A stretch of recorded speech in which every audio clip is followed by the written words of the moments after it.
Good morning. Today's lesson is from Haggai chapter 1, verses 2 through 12.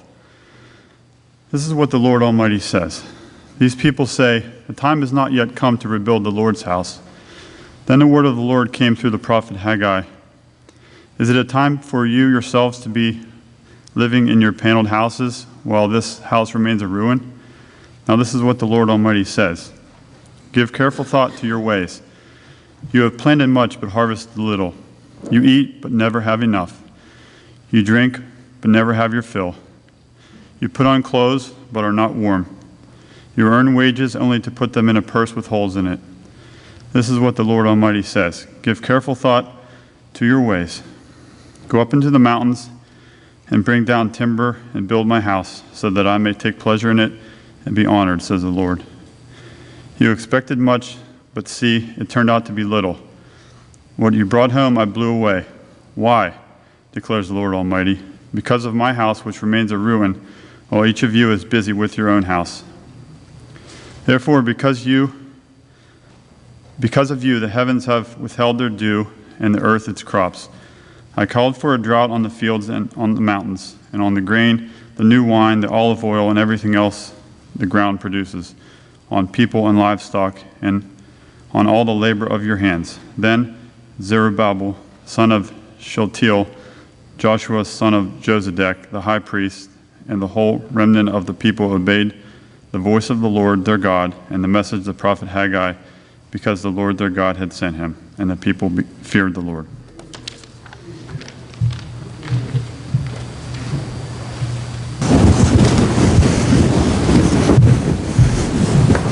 Good morning. I too am glad to be back today. We didn't have any elders here last week, and I heard actually it went very, very well. I guess we shouldn't be disappointed in that. That's great.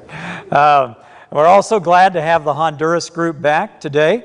They got back Tuesday night, and we look forward next week to hearing the report on their trip and the great things that they were able to do when they were there. I also bring you greetings from Southern California. Vanessa is still out there taking care of her mother.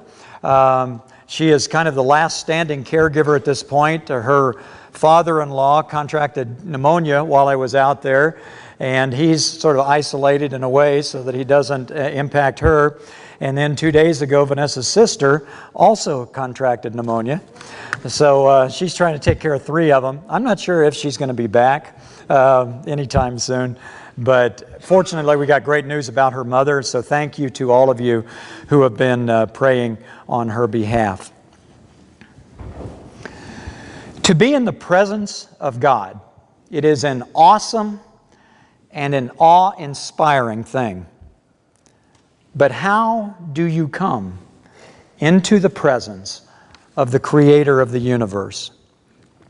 Well, in the beginning, God walked among His people.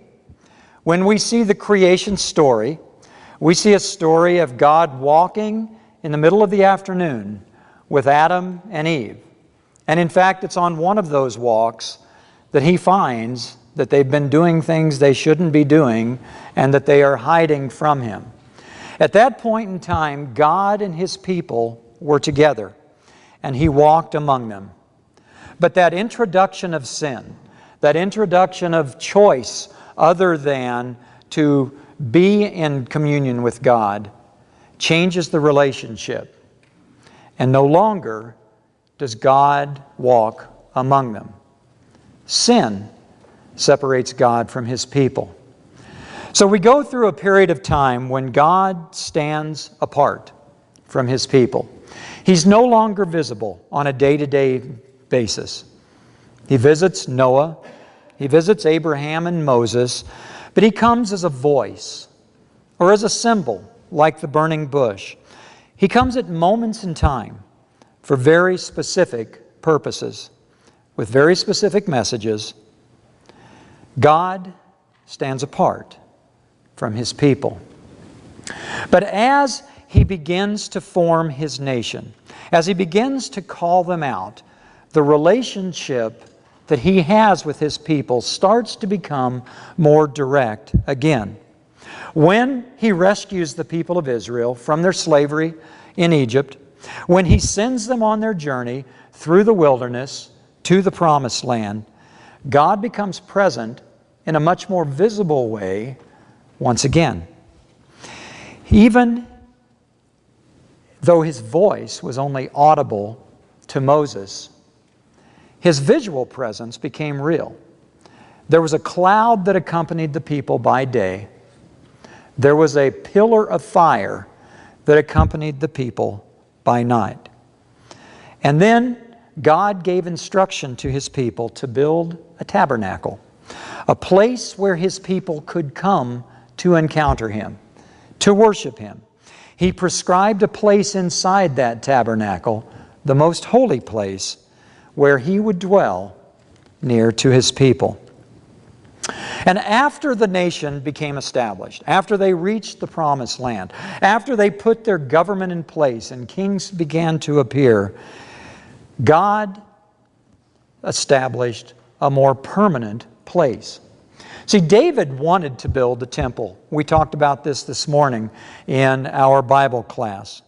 But because of war and violence, conflict that was associated with David, God said, now's not the time. We have to wait, but your son will be the one to build me this permanent temple. And so it was that Solomon, David's son, built the first temple for the Lord, a building that was unequaled in its time.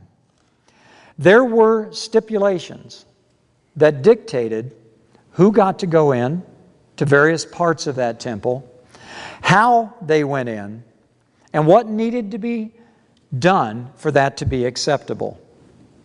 And so we see a magnificent edifice with a huge courtyard that becomes the center of Jerusalem and becomes the center of both public life and religious life for the children of Israel. Inside that, we have three chambers. We have one that's on the far right-hand side that is the most holy place, the place where only the high priest could go, the place that was ornate, the place where the presence of God actually resided. And then two other courtyards that were part of that. And inside of that, there were requirements. In order to come into the presence of God, you had to be pure. There was a purification ceremony that had to be followed by the priests, washings, sacrifices, before they were allowed to come into God's presence. Secondly, there had to be complete and total obedience. When some of those priests decided they would alter those restrictions and those requirements a little bit, they were struck dead. The message was clear. When I tell you I want something done, do it the way I asked you to do it. And finally, there had to be priests. There had to be people who stood between the people and God, whose life was completely dedicated to the service of God. And the purpose of this temple and that service was one thing only: to magnify the name of the Lord. And so this temple stands as a great symbol, supposedly an enduring symbol of how do you come into the presence of the Lord. But the children of Israel fall away in their devotion. They aren't purifying themselves. They aren't obedient. The priesthood falls into disarray. And so the temple is pulled away. It's in 586 BC that the Babylonians are allowed by God to take over the children of Israel. And when they do, King Nebuchadnezzar comes in and completely razes the temple. It is taken down to its foundation. Not one stone is standing upon another. And he takes all of the gold, all of the ornate things, all of the sacred objects that are in that temple, and he carries them off to Babylon. The people are dispersed. The diaspora, or the dispersion, begins. No longer is there a central place where God's people can come into His presence. Babylonian captivity begins. But it is roughly 50 years later that a change occurs.